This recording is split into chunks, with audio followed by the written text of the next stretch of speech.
Assalamualaikum warahmatullahi wabarakatuh.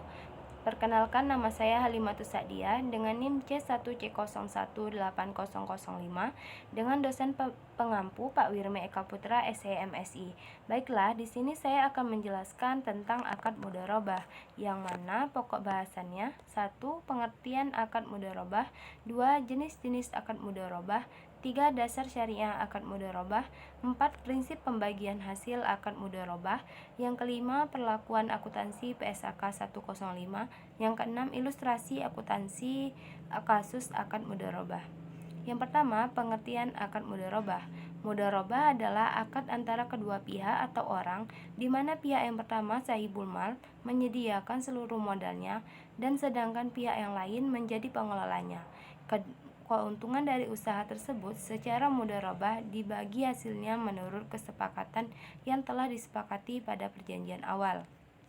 Selanjutnya, jenis-jenis akad mudharabah.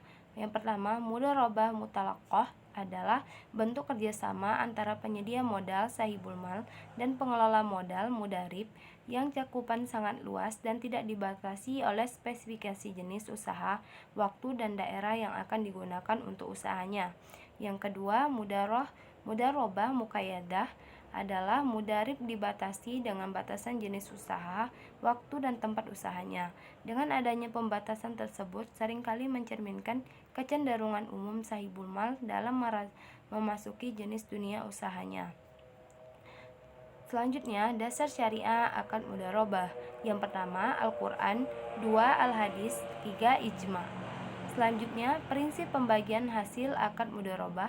Pertama, prinsip berbagi keuntungan di antara pihak-pihak yang melakukan akad mudharabah. 2. Prinsip bagi kerugian di antara masing-masing pihak yang berakad.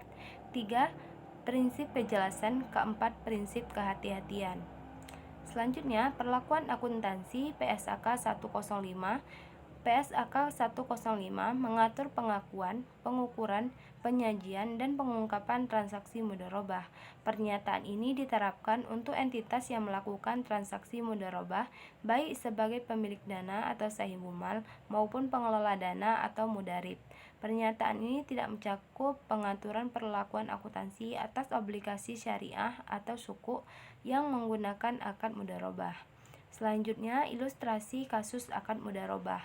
Pada tanggal 1 Januari 2011, setelah melakukan akad, pemilik dana menyerahkan dana sebesar 100 juta, periode akad 1 tahun, nisbah bagi hasil pengelola pemilik dana 3:1. Jurnal yang dicatat sahibul mal atau pemilik dana, investasi mudharabah pada kas sebesar 100 juta. Jurnal yang dicatat mudharib atau pengelola dana, kas pada dana syirkah sebesar 100 juta. Selanjutnya, pada tanggal 31 Desember 2011, jika hasil pengelolaan dana selama setahun 2011 adalah memperoleh pendapatan 10 juta dan menanggung beban 8 juta, jurnal yang dicatat sahibul mal atau pemilik dana tidak ada jurnalnya.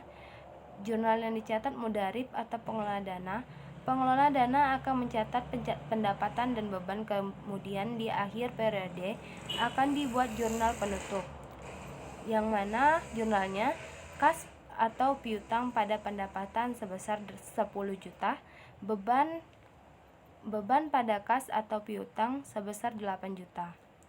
Selanjutnya, pendapatan 10 juta, beban dan pendapatan yang belum dibagikan, yang mana beban sebesar 8 juta dan pendapatan yang belum dibagikan sebesar 2 juta. Selanjutnya, 31 Desember 2011 membagi laba sesuai nisbah pengelola dana 3/4 dikali 2 juta rupiah sama dengan 1.500.000, sedangkan pemilik dana 1/4 dikali 2 juta rupiah sama dengan 500.000. Jurnal yang dicatat sahibul mal atau pemilik dana: 1. Pembayaran kepada pemilik dana, kas pada pendapatan bagi hasil sebesar 500.000. 2. Jika tidak dibagi langsung, piutang bagi hasil pada pendapatan bagi hasil sebesar 500.000. Yang ketiga, saat penerimaan uang, kas pada piutang bagi hasil sebesar 500.000. Jurnal yang dicatat mudharib atau pengelola dana, pembayaran kepada pemilik dana, pendapatan yang belum dibagikan pada kas sebesar 2 juta rupiah. Baiklah, itulah materi dari saya. Lebih dan kurang mohon maaf. Saya akhiri. Wabillahi taufiq wal hidayah. Wassalamualaikum warahmatullahi wabarakatuh.